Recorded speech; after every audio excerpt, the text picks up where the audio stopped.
nake ekhaya, and then nasi isiphaza sama foreigner, and then mangifuna ukuyothenga, this is all I do. Ngifuna ukuyothenga, so this is all I do. Angithi yabo ukuthi seduzane kanjani nasekhaya, nayi i-container la. Okay, and then mangifuna ukuyothenga, this is what I do as a black South African in South Africa. Kahle hle ngithenge eboxer, so ngiyakhuphuka ngishone le phezulu ngidlule isiphaza ngishone le, noma ngabe ngiyothenga ilofu eyodwa yesinkwa. That's what I do. Ngiyaka boxer. But makwenzeka ukuthi sekuvaliwe ka boxer khona engikudingayo, this is what I do. My name is Bongani Wilbert Mia Sesnawan.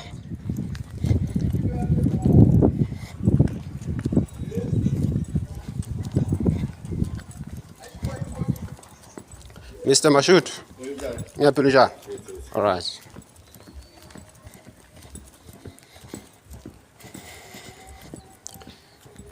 Kule Short Street engicade kuyidlula, mashona ka right kukhona izitolo, kwakweza kwaShongwe, and then kune foreigner elidayisa lapho. Angikhona. Angisebenzi ngobuduze, ngisebenza black or South African black money in South African black hands. Ilento yenze ukuthi amandiya namasulmani namajuda aphumelele. Ilento futhi esetshenziswa yiwo kanye lama black foreign eniwalwelayo. So zenaba nemali lokhu nidlulisela imali zenu kuma foreigner kunokuthi nithenge kuma business abantu bakini. Abantu nomona. Omona yikho kona lokuthi ngathenga kuma business abantu bakini. La okubhale Africa Welding bekune container yama Somalian for more than 3 years, or bengidlula nje futhi nakhona kanje. Ngesizathu esisodwa nje ukuthi angithengi kuma foreigner. Ngisaya kuphi? Esiphaza sase South Africa. Na umgaqo oneziphaza South Africa kusema 11. Abantu bakhona bashayekile kakhulu empilweni, kusho ukuthi baloywa because abantu abaright abakwazi ukusupport ama local business. So kusho ukuthi angimazi ubani wabaloya ukuthi bangaphumeleli because banomoya right. Abanalo uthando lokudestroy abantu abafowabo. They buy from their own. Zizamile iphaza zama foreigner la zahluleka zancama.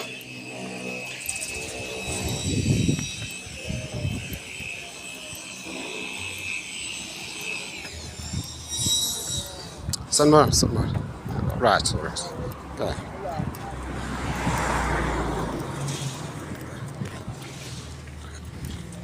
All right. Bese ngizothenga la. Ngithi asibona ukuthi South Africa bheka si clean kanjani. Thank you. And then mangithola lapho kulento zile kuvaliwe njenga akuvamisile ukuthi kuvale. But njengoba kuwama Easter this past Friday, abantu benkonzo bakholwa so bebevalile. Ngithi abantu abamnyama baya understand amandiya mawevala isitolo on Friday noma gcwele kangakanani ngoba bayokhonza uNkulunkulu wabo.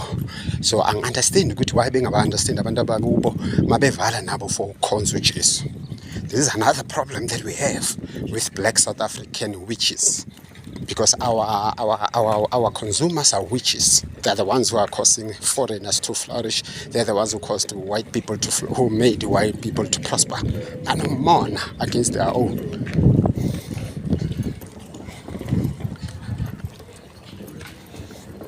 Ngaphi lapho?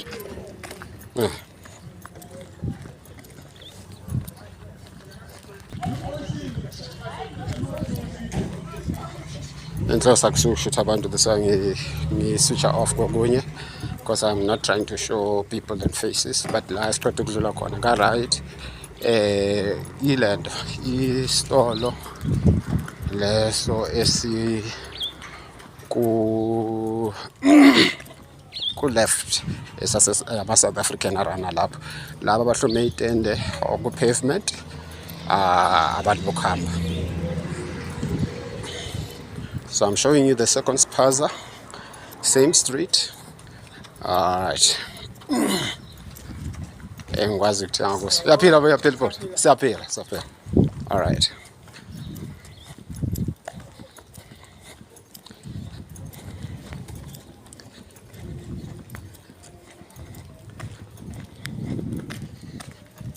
Naku kwaSbu sithenga nakhona. These are South African spazas. That's where we buy.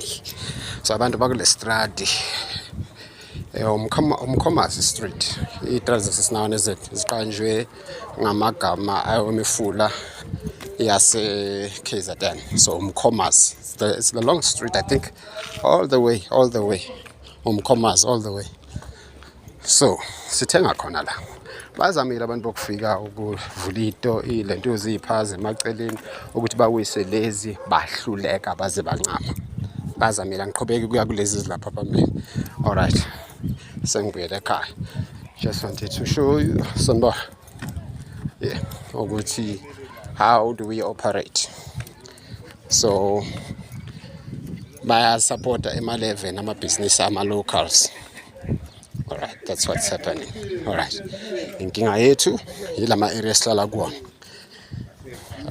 Thank you.